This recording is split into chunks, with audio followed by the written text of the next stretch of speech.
Jákvæð sálfræði náttúrulega verið að fókusir á hvað gerir lífið þess virði að lifa því. Mig langar að láta gott að mig leiða og ég að stýra fyrirtæki og það að bæta mig sem stjórnanda var kannski svona aðal ástæðan fyrir kominni í námið. Það ótrúlega gaman að koma inn sem tannlæknir úr allt öðrum geira að hitta allt þetta fólk bara með sína reynslu og sög í lífinu. Það verður einhvern veginn pínlítið líka partur af náminu.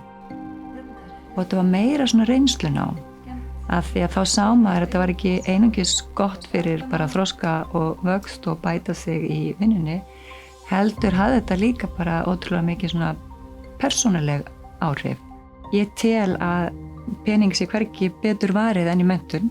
Þetta ekki bara auka verkfæri í starfi, heldur það bara almennt í lífinu sjálfu. Þannig að ef maður byrjar bara að taka sjálfan sig í gegn, þá ótrúlega margt sem breytist.